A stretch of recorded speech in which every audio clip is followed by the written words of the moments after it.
Welcome to the deep dive. Hmm. This is where we take a whole stack of sources, articles, research, and we pull out the key nuggets, the insights, basically giving you a shortcut to being really well informed on a topic. Exactly. Cutting through the noise. Right. And today we're plunging into something that, well, it touches pretty much every part of modern life. Our cars, our homes. You've likely heard the promises, right? They're often painted in these really vivid, hopeful colors. Uh-huh. The pristine, renewable future. Yes, powered entirely by sun and wind, roads filled with silent, emission-free electric vehicles. It's this vision that's really captured us, hasn't it? A kind of ideal, almost utopian picture of harmony with the planet. It's a very powerful image. But what if, and this is the core of our deep dive today, what if this widespread, comforting vision is, well, in large part, an elaborate illusion? Hmm. Our mission here is to unpack those convenient narratives, go beyond the glossy brochures, the feel-good slogans, and expose some, frankly, inconvenient truths that often hide behind what we're told is a green facade. And it's important to be clear about the goal here. Absolutely. Let me be crystal clear up front. This isn't about denying climate change. Not at all. It's not about rejecting the need to move towards cleaner futures. Quite the opposite, actually. Right. It's about understanding the full picture. Exactly. It's about demanding radical transparency, a full, unvarnished look, looking beyond the marketing, beyond the surface, and asking the really tough questions, the ones many prefer to avoid. Okay, let's unpack this. That's precisely the aim. Look, the world is just awash in information, and narratives are often very carefully constructed. So our job in this deep dive is to help you figure out what's truly important, what's backed by solid data, and what might be, as you put it, skillfully rebranded or maybe just conveniently ignored. We're going to be questioning some, deeply ingrained assumptions we all hold about what green really means, and we'll consider different viewpoints, even the ones that challenge popular beliefs or might make us feel, well, a little uncomfortable. Yeah, discomfort is sometimes necessary for real understanding. It is. Ultimately, it's about understanding the full complexity of the choices we're making as individuals, as consumers, and collectively as a global society.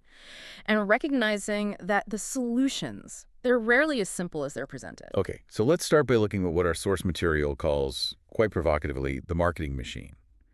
And the heading is pretty stark. Green is the new greed. That's attention grabbing. It is. And it introduces this foundational idea that clean energy has evolved, maybe unexpectedly, into this meticulously crafted consumer product, first and foremost. It's not solely, maybe not even primarily, an environmental solution anymore. So product first, solution second. That's the argument. Pause and think about that for a second. Could eco-friendly branding just be this really sophisticated marketing masterpiece, something designed to, alleviate our collective guilt, and by doing that, actually justify an ongoing cycle of endless consumption? It's a powerful, almost unsettling idea when you really start digging into it. It really turns the common perception on its head. It does. And the sources really hammer this point home with specific examples we see every day. Think about those sleek, new electric vehicles, right? Gliding silently past, presented as the absolute epitome of future-forward, guilt-free driving. The ultimate green status symbol, maybe? Or the rooftop solar panels you see popping up, especially in, more affluent neighborhoods. They symbolize personal environmental stewardship. And don't forget all the smart home gadgets promising to optimize our energy use, making our homes efficient and therefore green. Always with the promise of optimization and control. Right. Each one is presented as a definite step towards a sustainable future, a tangible way you can contribute. But, and this is the critical part, they're also products you buy, often at a premium.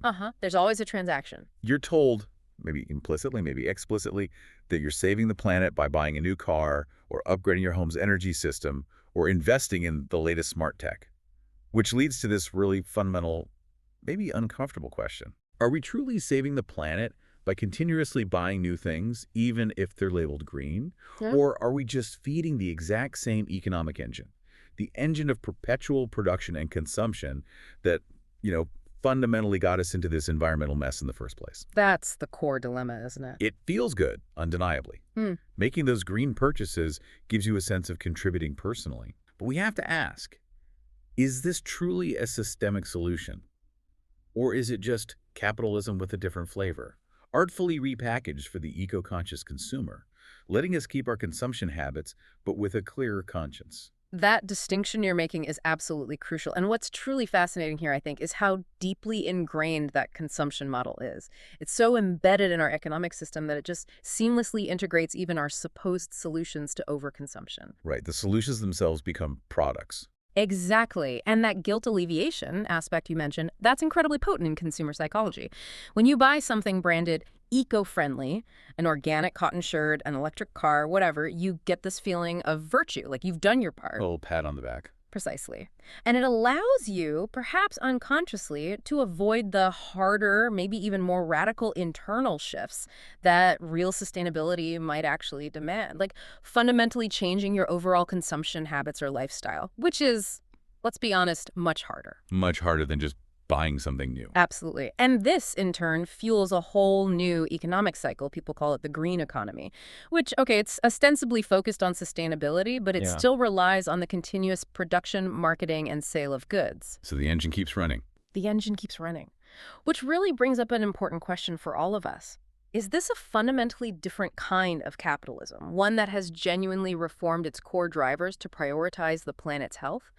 Or is it just a more adaptive form, one that's shrewdly incorporated environmental concerns into its existing framework, creating new product categories, new market opportunities, without actually challenging the underlying need for endless growth and consumption? And if it's the latter. Well, if it's the latter, then the core driver of our environmental problems is still there. It's just wearing a new, more appealing eco-label. Mhm. This feel-good approach, while maybe well-intentioned on the surface and it might drive some efficiency gains, it might inadvertently distract us from the urgent need for real systemic change. Distraction is a powerful tool. It is, because genuine systemic change would require a much more profound reevaluation. Our economic priorities, our societal values, individual behaviors, way beyond just swapping one product for another. Okay, that's a heavy thought to start with. Let's zoom in then on maybe the most visible symbol of this whole green revolution. The poster child, really. The electric vehicle. And specifically, its heart, the battery. The core component. Right. We all see the sleek designs. We hear about zero tailpipe emissions as it glides silently down the street, and we instantly think clean. But our sources really push back on that perception. They ask a critical question. What did it actually take to get that battery into the car? What's the hidden cost? The environmental and human ledger that's often kept completely out of sight. The backstory we don't see in the showroom. Exactly. And here's where it gets really, truly unsettling. Frankly, quite staggering. According to a widely cited report from the Manhattan Institute, it takes an astonishing, get this, 500,000 pounds of raw material, moved, extracted, processed, just to produce a single EV battery. £500,000. Let that sink in. For one battery. 500,000 pounds. It's hard to even picture. We're talking about vast, unprecedented amounts of critical minerals. Lithium, cobalt, nickel, plus copper, manganese, graphite. And where do these mostly come from? Not usually from our backyard. No. The sources detail this meticulously. Places like Chile, especially the incredibly dry Atacama Desert, for lithium, the Democratic Republic of Congo, the DRC for a huge majority of the world's cobalt, and Indonesia for a big chunk of nickel. And these aren't just dots on a map. Not at all. They are places with specific geology, obviously, but also very complex, often volatile political situations and human rights realities. And these realities are directly tangled up with our desire for clean cars. Take lithium in Chile, for instance. It often involves these huge evaporation ponds that consume enormous amounts of scarce water in already arid regions. It fundamentally changes entire landscapes, ecosystems, and deeply impacts local indigenous communities. That's a truly vital point to underscore. The sheer scale of material extraction needed for these batteries is immense, and it carries an inherent, often devastating environmental impact that happens long before any manufacturing or assembly even start. Right. The damage is done before the car is even built. Exactly. Mining operations, no matter the mineral, are inherently resource-intensive. They need significant land disturbance, clearing huge natural areas, deforestation using... Yes, we're talking about children as young as 7 or 8. Alongside men and women digging by hand in unstable, unventilated tunnels, often without any protective gear.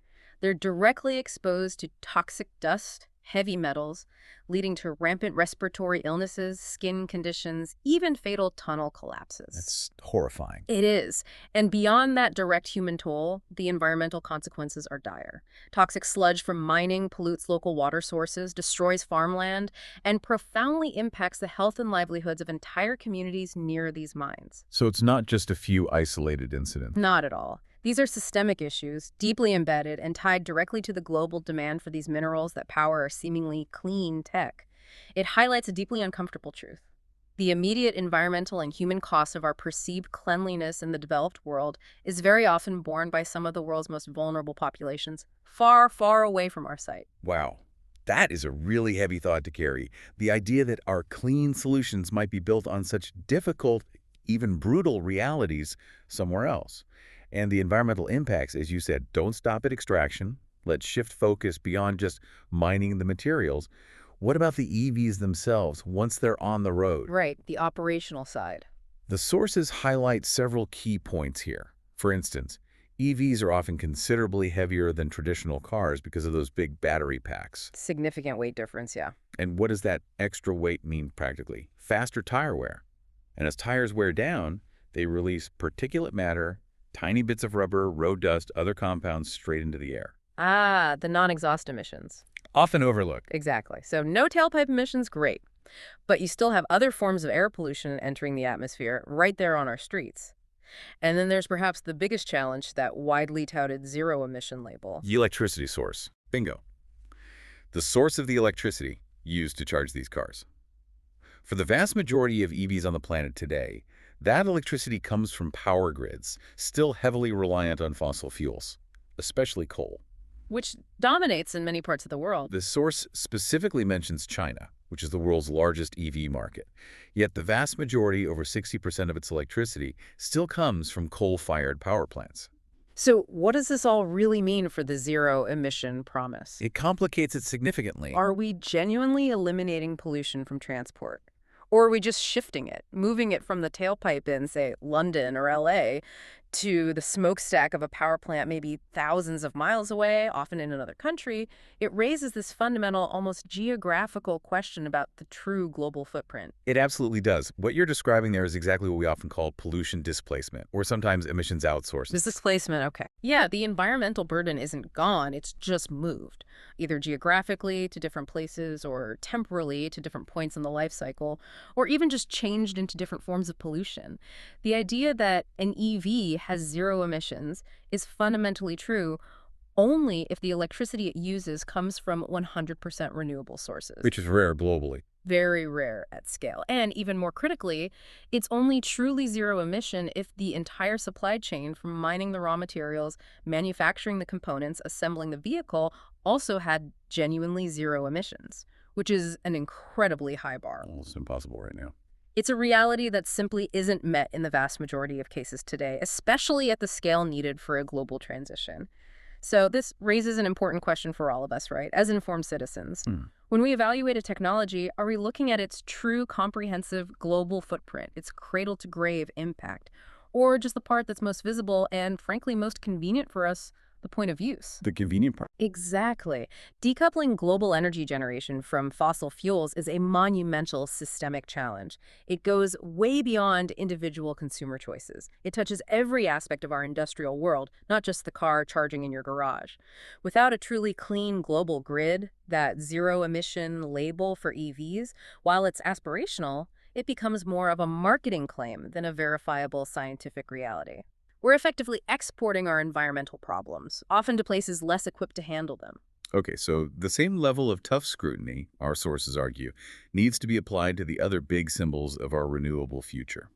Solar panels and wind turbines. Right, the other icons of green energy. They often look majestic, don't they? Silent, harnessing nature's power. It's a serene image. But we need to look behind that impressive facade, because they too hide complex realities and, yes, significant environmental footprints. Nothing is ever quite as simple as it looks. Let's focus on solar panel manufacturing first. Our sources describe it as incredibly complex, multi-stage, and profoundly energy-intensive. It starts, for example, with quartz smelting at extremely high temperatures, like over 1,700 degrees Celsius, just to produce the silicon for the photovoltaic cells. That alone takes a huge amount of energy. Huge. But it's not just energy consumption. Making solar panels uses a lot of different raw materials, including silver for electrical contacts. And the process itself generates hazardous waste streams. Toxic byproducts. Yes, the sources explicitly highlight toxic heavy metals like cadmium and lead, which are used in some panel types. Also, byproducts like silicon tetrachloride, even hexavalent chromium, a known carcinogen. So the very act of building these clean energy sources relies on industrial processes that are themselves energy heavy and produce a range of toxic stuff that needs very careful long-term management. You've really highlighted a critical dimension there. Manufacturing solar panels is an industrial process. And like any large-scale industrial operation, it carries inherent environmental impacts that go way beyond just energy use. Those hazardous materials you listed, cadmium, lead, hexavalent chromium, they're particularly concerning Why specifically? because they're persistent environmental pollutants. They don't break down easily in nature. They can accumulate in ecosystems, posing significant long-term health risks to wildlife and people if they're not contained and managed with extreme care.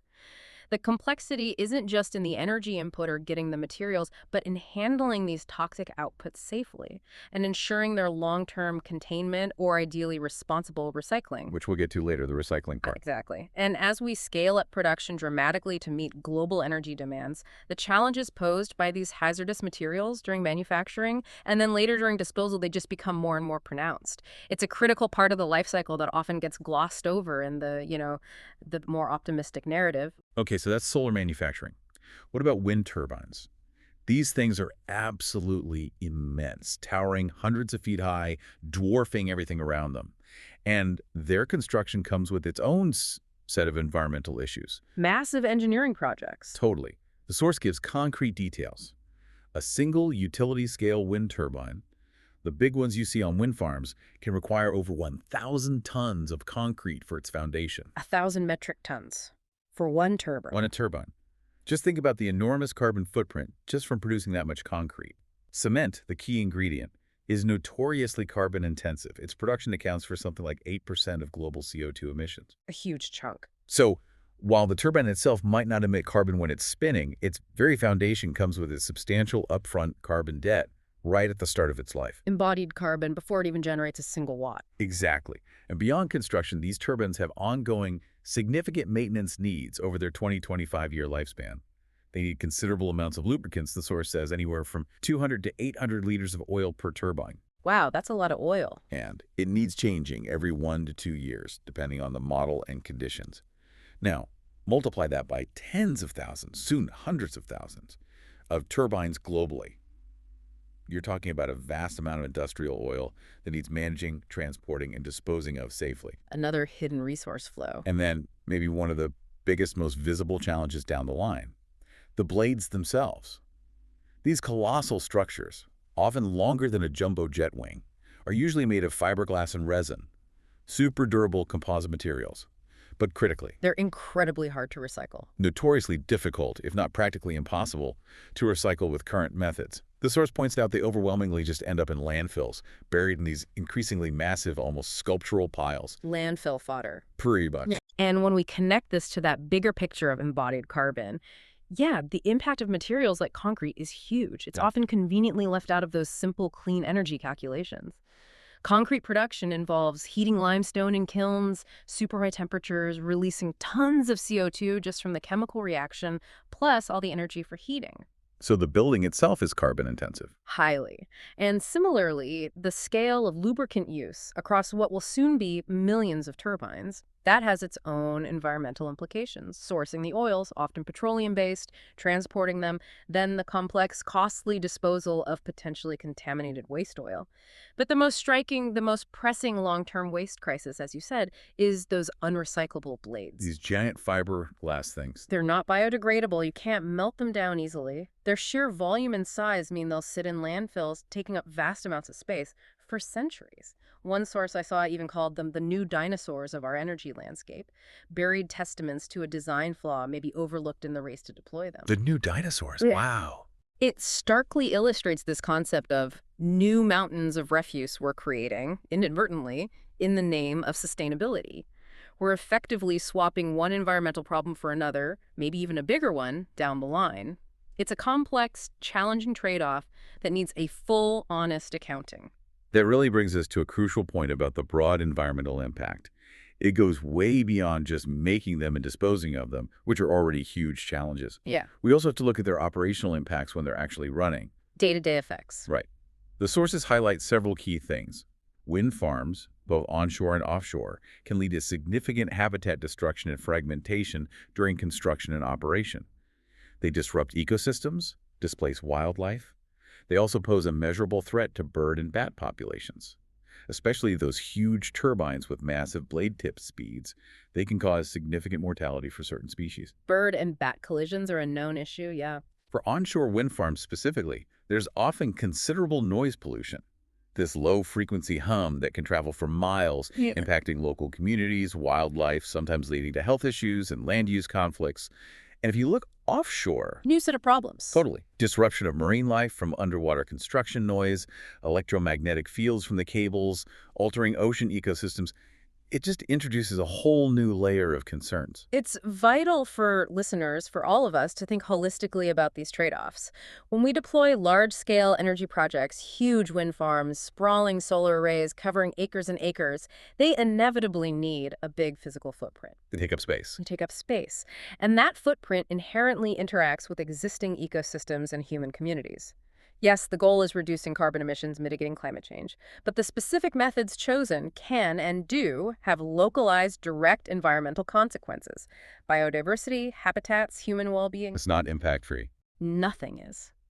The immense scale means even if one turbine or one panel seems negligible, the cumulative effect across hundreds or thousands can be substantial.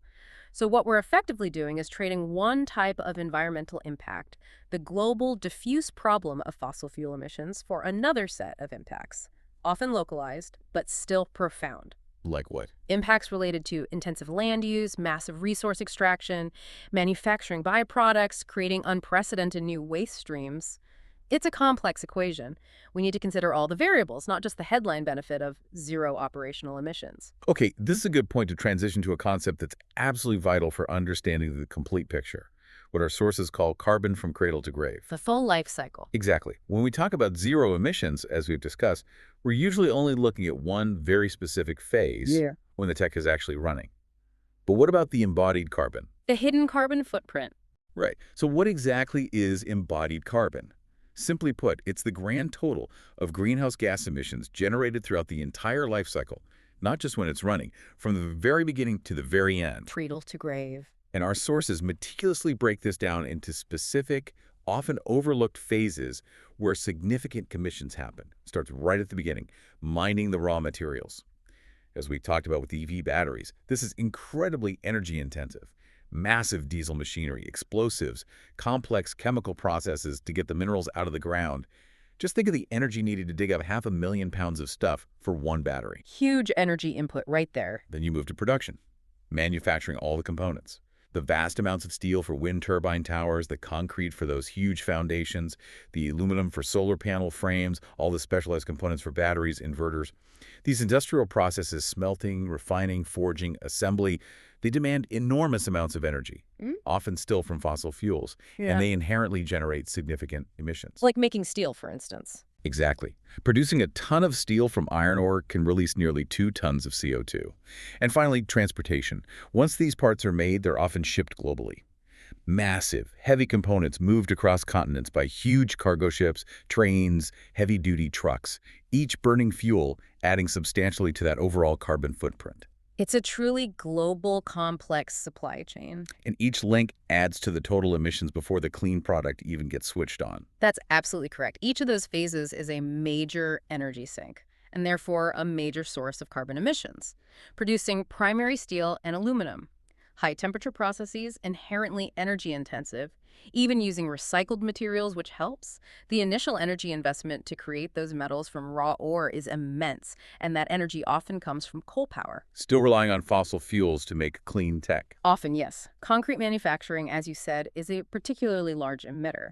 Not just the energy for heating limestone, but the chemical reaction itself releases CO2. These aren't small amounts, they're substantial contributions to the overall footprint of these clean technologies. And the global supply chain adds even more. Definitely. Because these supply chains are globalized, rare earths from China, cobalt from the DRC, lithium from South America, refined maybe in Asia, assembled in Europe or North America, the transport isn't just a few trucks, it's vast networks of container ships which are significant polluters, long-haul trains, vehicles moving components across oceans and continents, each burning fuel, releasing emissions. It profoundly underscores that there's no truly zero carbon technology when you look at the full, honest picture. It's a cradle-to-grave picture. Exactly. It's creation, delivery, operation, eventual disposal.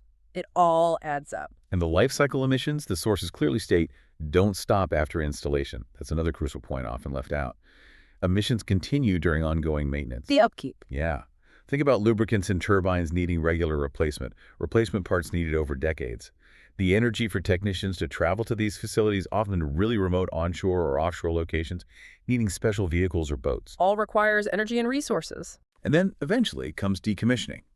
When these wind farms or solar arrays reach the end of their life, typically 20 to 30 years, there's a significant energy and emissions cost just to dismantle them. Taking it all down. Heavy machinery to take them apart, transporting all the components away for disposal or hopefully recycling. Often, significant land disturbance and remediation efforts, too. It's this continuous cradle-to-grave accounting that paints a much more complex and frankly less pristine picture than just zero emission. This truly reinforces that inconvenient truth. We're often not genuinely eliminating emissions. We're frequently just shifting them, either in time building up a carbon debt up front and at the end of life, or in space by moving the industrial processes and pollution elsewhere. Shifting, not solving. Pretty much. Those zero-emission claims, while technically accurate for the operational phase of, say, a running EV or a spinning turbine, they often conveniently ignore the substantial carbon footprint before it even starts operating, and then again at the very end. What's truly fascinating here, and often overlooked, is how incredibly complex the real carbon accounting becomes when you look beyond just the obvious operational phase. It demands a bigger perspective. It compels us to demand a full life cycle assessment for any technology we label green.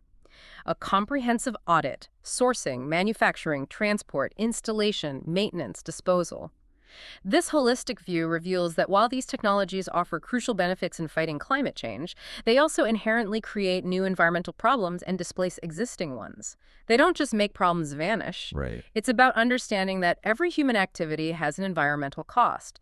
Our job as an informed society is to choose the options with the lowest true net cost, including all these externalities that are frequently pushed onto others, geographically or economically. Okay, this deep dive inevitably leads us to a particularly critical and often deeply uncomfortable aspect. Yeah. What our sources call green colonialism. A very loaded term. It is. Okay. And it forces us to ask a really central ethical question that goes beyond just tech or economics. Who truly profits from this global clean energy transition? And maybe even more importantly, who disproportionately suffers the consequences of its demands? The distribution of costs and benefits. Exactly. Our sources make it abundantly clear. The primary extraction zones for these critical minerals we've been talking about, lithium, cobalt, nickel, rare earths, are predominantly concentrated in the global south. Africa, Latin America, Southeast Asia. Right. Regions like the DRC in Africa, the lithium triangle of Chile, Bolivia, Argentina and Latin America, parts of Southeast Asia like Indonesia. These are regions often incredibly rich in natural resources, but crucially have historically been and often still are vulnerable. Vulnerable to economic exploitation, political instability. And that vulnerability is key. You've hit on a profoundly important point, one that echoes historical patterns of resource extraction. These regions in the global south often lack the robust environmental regulations, the strong labor laws, the basic human rights protections that we might take for granted in developed nations. Making them easier targets, essentially. It makes them susceptible to practices that would be ethically unacceptable or legally forbidden in the very nations demanding these resources for their green tech. What's even more problematic and central to this idea of green colonialism is the disproportionate flow of wealth generated. Where does the honey go? The vast majority of profits flow upstream to multinational corporations headquartered in richer nations, to the financial hubs of the developed world, to the nations consuming these high-tech products. Meanwhile, What about the local communities? the local communities living right next to these extraction zones are often left with severe, enduring environmental degradation. Polluted land, contaminated water, destroyed farmland. And frequently, they face exploited labor conditions, perpetuating cycles of poverty, injustice, and poor health. So it's not just an economic imbalance. No, it's a very real, tangible burden. It's a modern version of an old, familiar pattern. The global north, benefiting from resources extracted at great social and environmental cost from the global south. That's a powerful and deeply troubling picture. And the sources, they don't mince words describing this. They state directly. This is environmental racism playing out on a global scale. Strong language. Very strong. They reiterate the core idea: clean benefits for the rich nations and a dirty, often brutal aftermath for the poorer nations, whose land, resources, and people bear the brunt of extraction and pollution. It's characterized not just as an unfortunate side effect, but as a modern form of resource exploitation, cleverly dressed in a green facade, making it seem acceptable to a global audience. Wow. It's a powerful indictment. It forces us to confront the moral, the ethical dimensions of our energy transition, our consumption patterns. Can green truly be green if it's built on such inequity? This really does raise an uncomfortable yet critically important question about global justice, about the ethics of our consumption. If our collective pursuit of clean energy here, driven by a desire for a sustainable lifestyle, results in profound, demonstrable environmental damage and documented human rights abuses somewhere else, can we, with any moral honesty, call that solution sustainable? It's hard to justify. It is. It draws uncomfortable parallels to other forms of colonial resource extraction that have shaped global power dynamics and economic inequalities for centuries. True sustainability, in its most complete sense, cannot ignore social equity and fundamental human rights. It has to encompass not just ecological balance and carbon reduction, but also a just distribution of benefits and burdens. Otherwise, it's just perpetuating the same problems. Exactly. Without actively addressing these systemic inequities, without dismantling these patterns of green colonialism, our well-intentioned green solutions risk simply perpetuating the very injustices they claim, maybe implicitly, to overcome, just rebranding them for the 21st century. It calls for a much deeper ethical accounting. Okay, let's shift gears slightly. We're often told, almost as a reassurance, that these new green technologies, once they're done, are recyclable. Right. The narrative suggests this neat circular economy where materials just get reused endlessly. The ideal closed loop. But for many of these technologies, our sources suggest recycling remains largely a myth.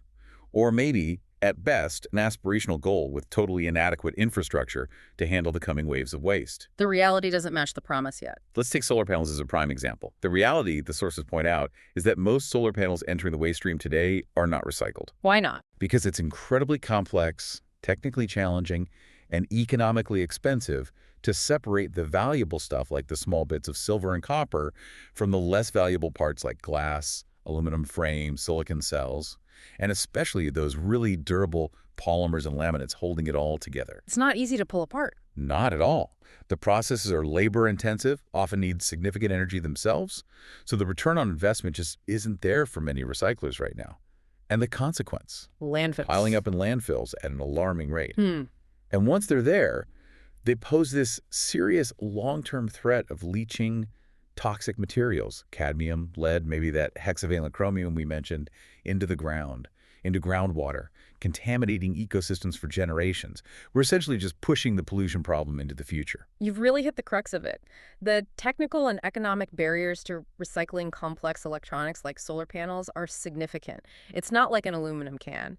It's a sophisticated composite glass, aluminum, silicon, silver, hazardous metals, all bonded with highly resistant polymers. Glued together, basically. Pretty much. Separating these efficiently and economically at scale without causing more environmental harm. That's a huge engineering and financial challenge.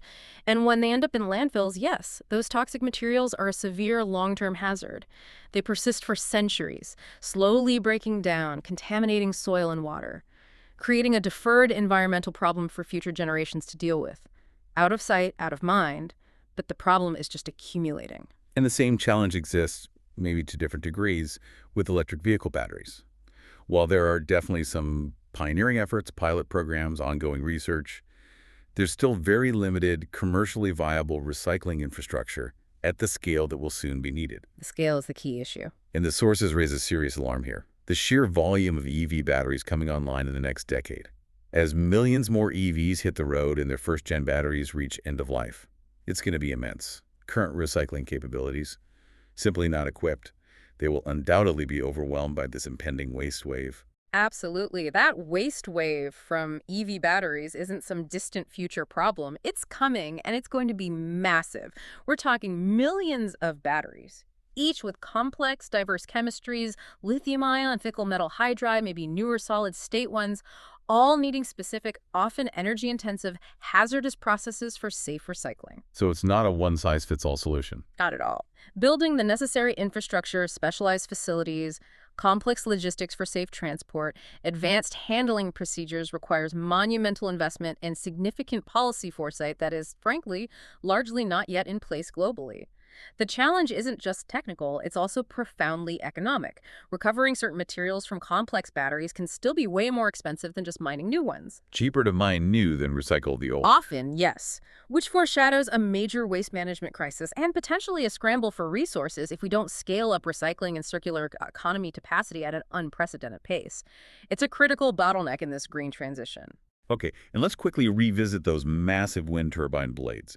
The sources are quite blunt, just reiterating they are practically unrecyclable. The fiberglass giants. Right. Made of fiberglass and resin, incredibly strong, exceptionally difficult to break down and reuse. The problem is simple but profound. They are a looming landfill crisis. Each blade over 200 feet long sometimes. We build these incredible things to capture wind, but their current end-of-life plan is overwhelmingly just burial or cutting them up and burying the pieces. A graveyard of blades. And here's where it gets really striking. When you consider the sheer monumental scale of this waste and what it means for our future landscapes, both literally and, conceptually. When you combine all this, the mounting waste from solar panels, the impending waste wave from EV batteries, the practically unrecyclable wind turbine blades, and then you factor in a typical tech turnover every 10 to 20 years for many of these so-called green solutions. Yes, we are indeed setting ourselves up for a perpetual waste problem. Perpetual waste. We are effectively creating entirely new mountains of refuse, new types of pollution, new, incredibly challenging waste streams, all in the name of sustainability. It represents a profound paradox. In our commendable effort to solve one set of environmental problems, those linked to fossil fuels, we are, in many cases, generating entirely new, equally difficult, often persistent waste streams that are incredibly challenging, if not impossible, to manage with current tech. It highlights a fundamental flaw. A critical flaw in the current model. This intense focus on clean operation without a comprehensive, commercially viable plan for the entire life cycle, including end of life and true circularity. The fundamental question becomes, how sustainable can a solution genuinely be if it just displaces waste from one problematic form to another, creating huge future liabilities? All of this leads us then to perhaps the most insidious aspect, maybe the most unspoken part, of the prevailing green energy narrative. There's this subtle, almost unconscious assumption embedded in so much of the discussion that simply swapping out fossil fuels for sun and wind will automatically lead to a reduction in our overall energy demand. The assumption that cleaner means less. Right.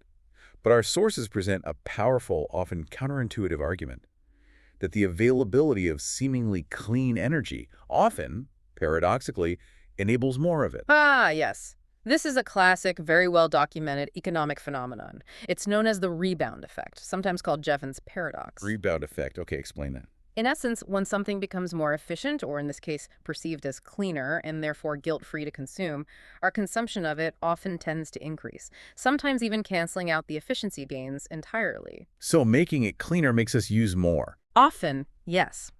Think about the increasingly energy-hungry world we are actively building right now. Our smart homes filled with countless always-on devices, entire smart cities running on complex digital infrastructure, the explosion of data centers powering cloud computing, streaming services, and particularly the truly massive energy demands of artificial intelligence computations. AI is huge energy consumer. Huge.